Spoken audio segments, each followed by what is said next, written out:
Hey everybody, welcome to Drive Thru Board Game Blog number 43. Today we're going to go ahead and update some of the Blacklist items. I've got actually 11 new games to add here, and I'm going to do it sort of in a different format than I have in the past. If you haven't noticed, I'm actually contributing to the Board Game Breakfast on Mondays on the Dice Tower in the Week in Review, where we kind of give a quick summary of our games that we reviewed last week with a score. So I'm going to do the score here. I'm going to make mention of it there to point back here and so on. You can also find my videos on the Dice Tower website as well. I'm not sure if I mentioned that actually on a video. I think I did, but it was a while ago. So you can find me through their website or look for me on Board Game Breakfast. And if you haven't watched Board Game Breakfast, it's awesome. There's a lot of great contributors there. They contribute to the Week in Review, and there's a lot of really cool segments that I enjoy. So let's jump into this. After this video, or if you look up there in your feed or whatever, you'll see my top 10 anticipated games from Essen, but I wanted to kind of separate them just to be more efficient or less efficient, whichever the case might be. So let's jump into this, and we're going to kind of work our way up. The first one is Game of Crowns from AEG. Did not like this one whatsoever. It was very awkward. It kind of comes across as sort of a Game of Thrones themed, sort of cosmic encounter kind of thing, but there's not any special abilities, just a lot of negotiation and trading of cards. But the one sort of deal breaker, which I don't understand, so I'm willing to admit that I don't understand the game, is that you are supposed to be able to sort of vote somebody down. So if two players get into a conflict, they have this mechanism where you just kind of pick a winner without any real reason to. You just kind of do it to do it. I mean, you could pick against the leader, quote unquote, but that's like the only thing. So it just feels like a weird. I'm not sure why it was published. I mean, that's kind of where it's at, so you can tell by the score.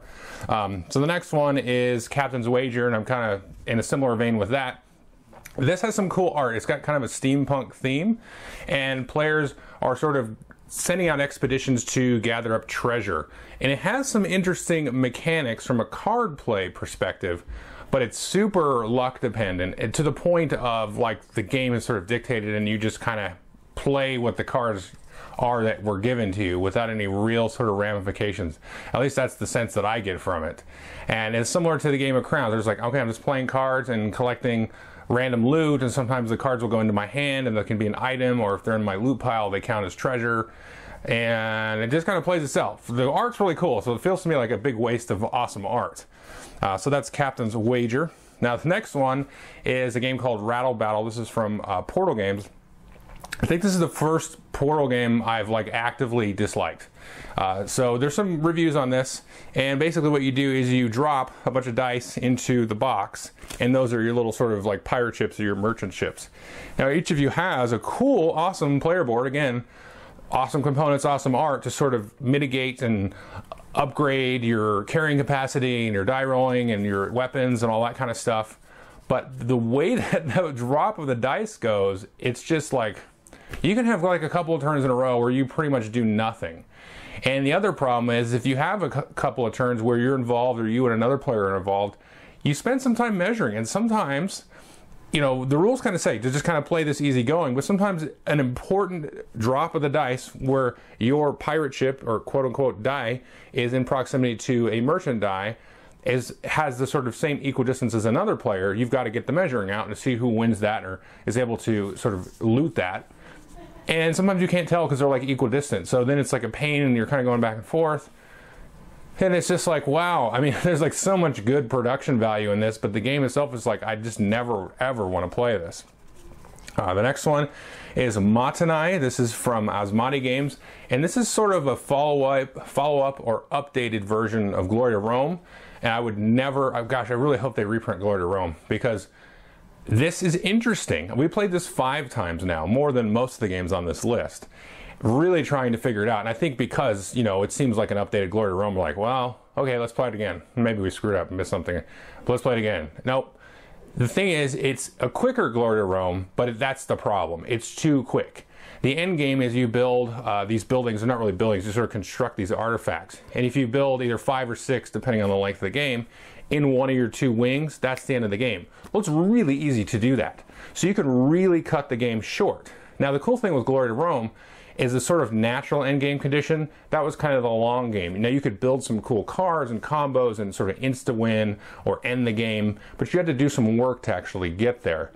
This one, you don't really need to do any work. I mean, they have this low-level type of artifact that's paper, you can always build 5 paper if you want, you know, and maybe I'm sitting here trying to work on my thing.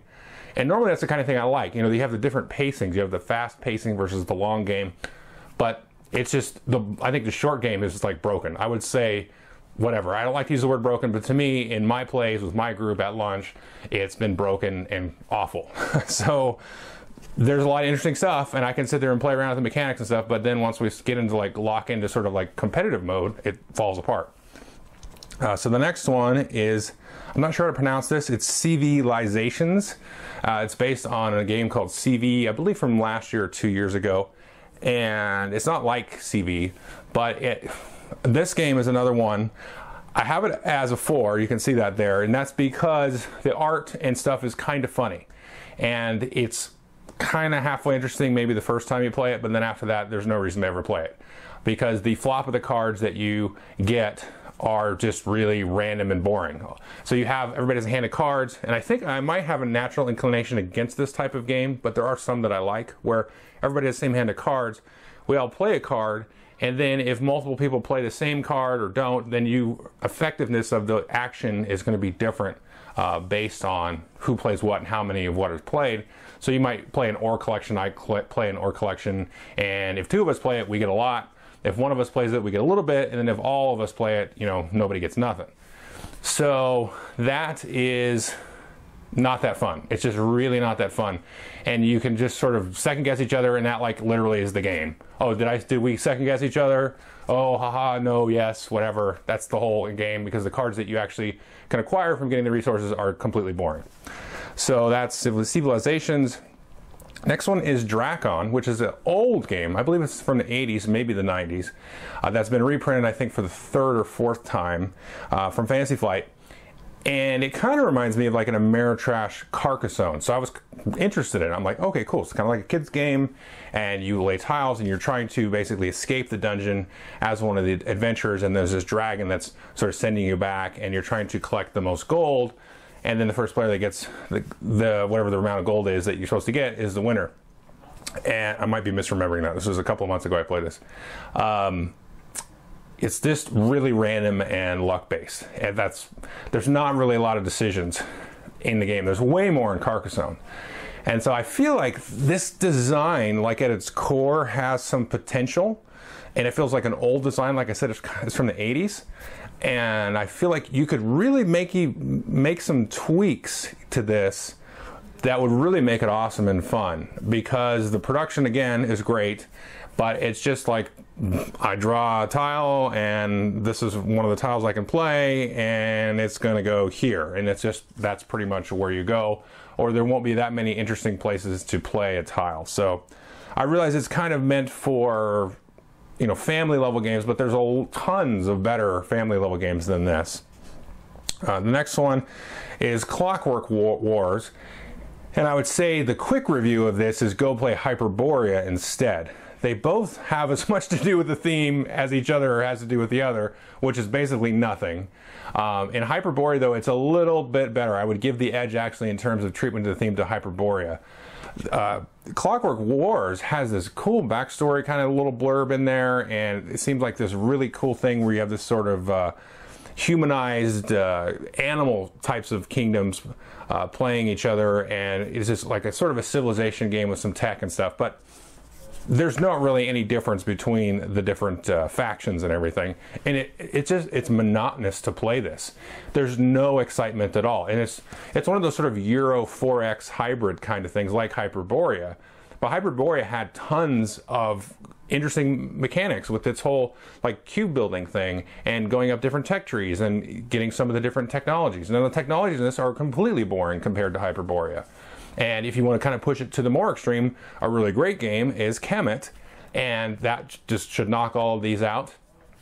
Now, Hyperborea and this are a little bit less aggressive than Kemet, so if you don't like that aggression, again, just go right to Hyperborea. But this feels so much like Hyperborea to me, and it's just, again, like a waste of overproduced, like nothing game that Clockwork Wars has. It just really fell flat, very disappointing, because it looks awesome when you open it up. The next one here is Nevermore. This is another one that sounded really cool. And this one is a drafting game, which I should really like, and it's a kind of a different drafting game where you're trying to collect sets of things. So you're not really like collecting and playing like Seven Wonders. You choose a card and pass. This one, you're sort of trying to keep cards in your hand. So you're trying to build up and have a whole bunch of one symbol or different types of symbols depending on like how the game shakes out, because there's like an event kind of deck that will sort of reorder how the actions happen, and then you can get different spell cards and everything. So that's kind of interesting on the surface, but I think at the end of the day that actually isn't as interesting as it seems, because you just are trying to go for only like one thing. Usually like having two sets of a thing doesn't really seem to do anything. So you just kind of pick a choice. You're like, okay, I've got a few of these, so I'm going to try to get all of them, and if I don't, okay, whatever. It's really hard to get those. Or I'll just try to get a little bit of each and then not really be able to do a whole lot of anything cool. But then you have this sort of catch-up mechanism to get these different spells. And some of them are neat, but some of them are just like, oh, everybody skips their turn. And that's like, okay. So we all just don't draft. We don't do the fun part of the game this turn. And then there's a couple others which I forget. So it just makes the game not fun. And I commented to somebody and said, well, it's balanced. I said, well, fine, but it's not fun. So that's what this is. And I think this is another one similar to probably Draon, where for me personally, if it kind of went a different direction, it could be a really fun game. The next one is Churchill. And this is a new game from GMT. And this is another one I expected to really like. I gave this one 3 solid shots, actually, because this was another one like Matai. I was like, well, there must be something wrong with me. Because this is from Mark Herman, who did Fire in the Lake with Vocal Runke that I really enjoyed, and he's done a lot of other games that are highly touted as some of the better war games out there. And there are interesting parts to the game. If you're not familiar with it, what you're doing is one player is Churchill, one player is Stalin, and one player is FDR or Harry Truman, because you can actually have some of the characters you control die in the game, so you could become Harry Truman. And you have this cool kind of card playing phase. Everybody has a deck of cards. You draw 7 each round, and you play them with sort of operations values, and then pick these different issues, and you try to win certain issues. And those issues directly affect this map on the side of the board that has to do with the Eastern Front and the Western Front and the Asian Front. I forget what the name of that is, I'm sorry. That's bad history for me. But, you know, the war in Japan and everything coming down through China from Russia's perspective, and, you know, all that stuff. And you resolve some of those issues. So sometimes you can force somebody to actually spend production in a place, which doesn't ever seem to be that important. But the other thing you can do is you can get these political and military things. You're sort of trying to put the seeds of your quote-unquote empire into the different territories that are currently at war. So you're trying to take over territory and setting yourself up to come out more on top than everybody else at the end of World War II. So that's interesting on paper, but it doesn't really play out, because once you do this kind of interesting card play, which can actually come down to a lot of luck, but it's not so bad, but it can if you're trying to for one really important issue. And then the resolution of all the stuff that happens actually on the map, it comes down to like these single D10 die rolls, which are just not exciting at all. Just very like, ugh, whatever, anticlimactic. You know, it's like, okay, did I send all my forces here so the die roll doesn't matter? Or do I lose on a bad roll? Or just, well, who cares? I'm probably not going to win that anyway. And there's some like forced stuff. And it's like, okay, the entire front is resolved by a die roll. It's like, okay, that just did not sit well for me. Now, the one thing I would take away from this is I've only played the 3, like there's 3 different scenarios. There's like sort of the basic normal scenario, then there's the tournament scenario, and then there's the long campaign. For my money, I think if you're going to like this game, you should play the tournament scenario, because there are not enough turns in that intro scenario to really get anywhere, to sort of develop any sort of plan over the long term and all like that. So with the tournament scenario, it gives you a few extra turns. I can't remember the actual count. I think it's 3 more or 2 more. And so you just those a couple extra turns will actually help you a lot in terms of developing some kind of cool plan to sort of carry out. But at the end of the day, when you get to the card play, which is like, this is kind of neat, and then you resolve all this, and you're like, And then it ends up being like a point salad at the end too, where it's like, okay, I get points for moving my front this far and having this many political markers and, you know, progressing this track, the atomic bomb track. It's like, okay, it's a point salad. So yeah, it's just kind of a letdown. So 2 more to go. Next one is Bottle Cap Vikings. It's from Tasty Minstrel. This one is probably okay with 4 players. 2 players is just really boring, and 3 players has more of the problem I'm going to talk about, and 4 players has a little bit less, where you can take out the other player and just kind of keep pulling them back and keep the game going on and on and on and on. And it's a rondel game. It's like a little micro rondel game, and you are sort of progressing your Viking civilization, your army up a little bit, and taking actions and trading in wood and gold for different things and advancing up a tech tree. So it has some good stuff, and I think folks might enjoy it. But it has this mechanic where if you land on the same spot as the rondel as the other player, each of you will take some damage. Every time you go around, you'll take damage, you know, depending on where the little line is. So every time you make kind of a loop, you'll take damage. And once a certain amount of damage is out, everybody will kind of get knocked down and lose some resources and stuff like that. Well, you can easily set it up so if somebody looks like they're about to win, and you can totally count out, you know, how many spaces there are on the rondel, all the other players are going to say, well, nope, you're not going to win, so that everybody can just, you know, do enough damage to set you back and, you know, and set it up in a certain way. Now, it's not going to happen every time you set up the rondel, but it can happen enough that it's just like, you can just get it. The game can just get in like a frozen state almost, and that's too bad, because there's another one. Probably, I think you could get around this issue in different ways, but it exists. Finally, the last game is Pocket Imperium.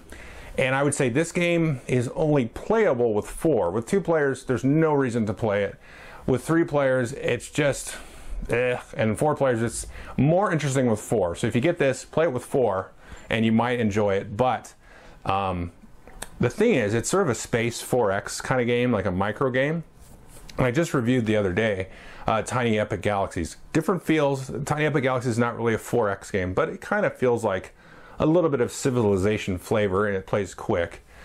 This one is super abstract, which is fine, but then at the end of the day, you're like, okay, where's the space part of this, you know? And it's just, when I'm playing, I'm like, man, I'd rather play Tiny Epic Galaxies, I'd rather play Impulse, I'd rather play, there's another kind of quick lunchtime space game that I can play.